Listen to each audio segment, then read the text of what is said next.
नमस्कार। News of नया भारत में आपका स्वागत है।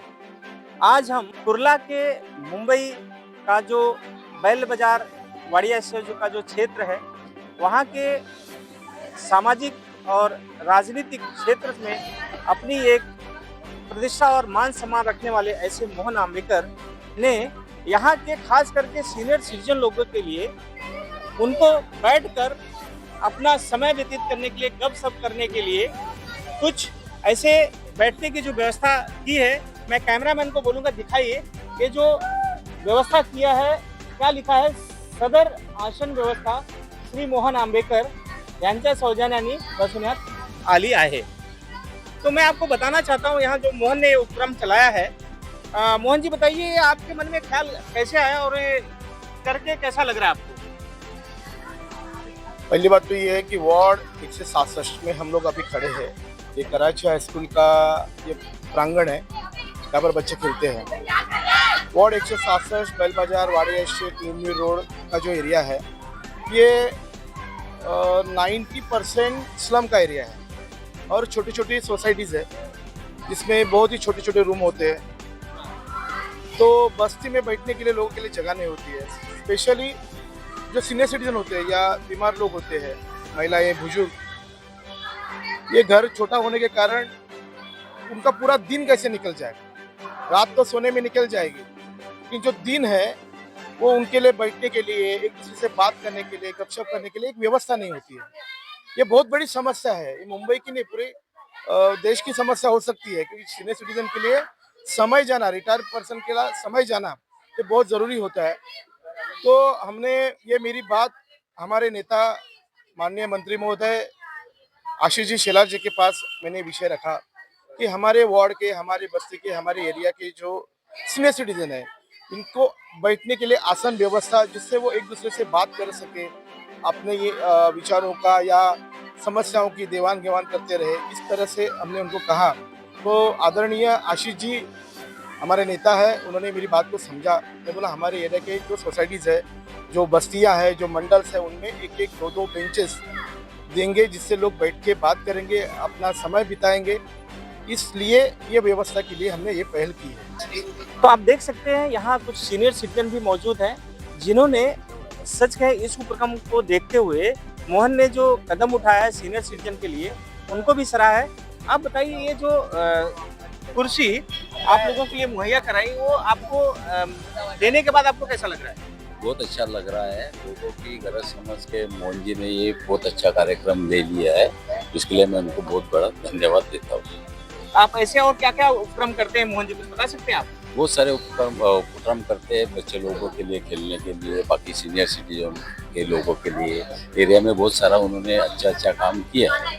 हे जे उपक्रम तुम्ही करत आहात, त्याबद्दल आणखी काय सांगणार आहात? नाही, कुठल्याही मुलांना ते जेव्हा खेळतात किंवा अभ्यास करतात तर कोणतेही एज्युकेशनली काम करत असतात, तेव्हा त्यांचं कौतुक होणं फार आवश्यक असतं। आणि हे कौतुक वरिष्ठांकडनं झालं, ज्येष्ठांकडनं झालं तर त्यांना खूप आशीर्वाद स्वरूपात असतं। समजा ते खेळत असतील त्यावेळेला त्यांच्याच आजूबाजूला मैदानामध्ये जर त्यांचे आजी आजोबा जर बसले असतील आणि आपला नातू किंवा आपली नात खेळते आणि त्यांच्यावर त्यांचं लक्षही आहे, की सुरक्षाही होईल आणि त्यांच्या खेळाचं किंवा त्यांच्या कौशल्याचं कौतुकही होईल। अशा वेळेला मैदानांमध्ये किंवा मोकळ्या जागांमध्ये ज्येष्ठ नागरिकांनी बसण्याची आसन व्यवस्था जर असेल आणि ती आदरणीय आशिष शेलार साहेब यांच्या आशीर्वादाने ही गरज या विभागात वार्ड 167 भागवली जाते। समाजामध्ये, वस्तीमध्ये, सोसायट्यांमध्ये ही व्यवस्था, आसन व्यवस्था उपलब्ध करून दिली जाते। खरंच चांगलं आहे, त्याचा नक्कीच फायदा होणार आहे। जे करतात आहे, आणखी जे बघा हे वयाचे लोक आहेत त्यांच्यासाठी ते करत आहेत, आणखीन जे समजा सीनियर सिटीजन आहेत किंवा खरंच ह्या कृषी लोकांचे त्यांच्यासाठी कुठे कुठे तुम्ही करतात आहे आणि कशासाठी? नाही, आता आम्ही ही आसन व्यवस्था बैल बाजारमध्ये वाडी स्ट्रीट कॉलनीमधल्या सर्व ज्या इमारती आहेत, सोसायटी आहेत किंवा मंडळ आहेत किंवा चाळी आहेत, त्यांना तर देतोच आहोत। त्यानंतर पूर्णमध्ये एचडीएलमध्ये तिकडच्या एरियातल्या लोकांना, न्यू रोडमध्ये जो संभाजी चौक, रामदास चौक, तानाजी चौक या परिसरामध्ये ज्या वस्त्या आहेत, सोनापूर गली, एम एन रोड, संदेशनगर, क्रांतीनगर, करीबन सर्व वॉर्डमधल्या ज्या प्रमुख वस्त्या आहेत तिथं जागा उपलब्ध आहे, अशा ठिकाणी सर्वच वस्त्यांमध्ये आपली व्यवस्था उभी करून देतो। आणि त्याबद्दल मी आशिष शेलार साहेब यांचा आभार व्यक्त करतो की त्यांनी ही आमच्या विभागाची गरज लक्षात घेऊन त्यांनी ही सुविधा आम्हाला उपलब्ध करून दिली. पुढे येणाऱ्या काळात तुम्ही आणखी काय काय करणार आहे? एक करायला तर बरंच काय आहे. हा विभाग मागासलेला विभाग आहे, हा डेव्हलप होत नाही आहे. बऱ्याच समस्या आहेत. मिठी नदीची समस्या आहेत, फनेल झोनची, विमानतळाची समस्या आहेत. विकास होणं गरजेचं आहे. स्वच्छतेचे विषय आहेत, गटारांचे विषय आहेत, हे सगळे विषय आहेत. तसेच त्याचबरोबर नागरी सुविधांसोबत मुलांना एज्युकेशनच्या चांगल्या संधी मिळतील किंवा जे मुलं शिकलेले आहेत त्यांना करिअरच्या चांगल्या संधी मिळतील. आरोग्यासाठी चांगल्या सुविधा उपलब्ध व्हाव्यात. ज्येष्ठ नागरिक महिलांसाठी रोजगाराच्या संधी उपलब्ध व्हाव्यात. युवकांसाठी रोजगाराच्या संधी उपलब्ध व्हाव्यात. यासाठी अनेक संकल्प आहेत किंवा अनेक काही प्रयत्न आहेत डोक्यामध्ये, जे माझ्या विभागातल्या आमच्या कुर्ल्यातल्या बांधवांसाठी ते कसे उपलब्ध करून देता येतील यासाठी माझा फोकस असणार आहे. एवढं मी तुम्हाला विश्वासाने सांगतो. आपण तुझं नाव काय बेटा? माझं नाव सूरज आहे. आता तुझी काय अपेक्षा आहे? हे लोक जे नेते लोक तुझ्यासाठी काय करायला पाहिजे? नेते लोक आम्हाला सपोर्ट करायला पाहिजे. ते लोक की आम्ही कोणतरी प्लेअर पाहिजे, कोणतरी आमचा नाव ते वर येणार आमचा. आम्ही एवढं मित्र बघा, हे अब्दुल आमचा, हे सोनू, आम्ही सगळ्या जणी खेळतात. आम्ही इकडे कॅमेरामन जरा दाखवा. अब्दुल, सोनू, काय तुम्ही क्रिकेट मध्ये काय करता? Bowling, fielding? सगळे ऑलराउंडर आहे. ओके.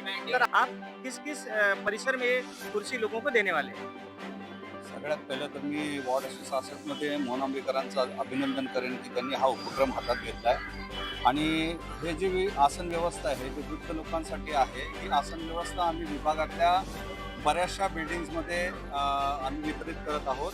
आणि असे उपक्रम चालूच असतात. हा एक नवीन उपक्रम आता चालू केला, पण याच्या अगोदरही मोहन आंबेकरांनी या वॉर्डसाठी भरपूर कामं केलेली आहेत. मग मंदिर बनवणे असेल, टॉयलेट्स असतील, व्यायामशाळा असतील आणि गोरगरिबांना मदत असेल, अशा प्रकारचे खूप मुलांसाठी खूप असे कार्यक्रम केलेले आहेत. तर असे कार्यक्रम त्यांच्या हातून नेहमी घडत असतात आणि ते निरंतर घडत राहावं यासाठी मी सर्व वॉर्ड 166च्या सर्व लोकांकडून त्यांना अभिनंदन करेन त्यांचं की त्यांच्याकडून असे उपक्रम नेहमीच होत राहावे.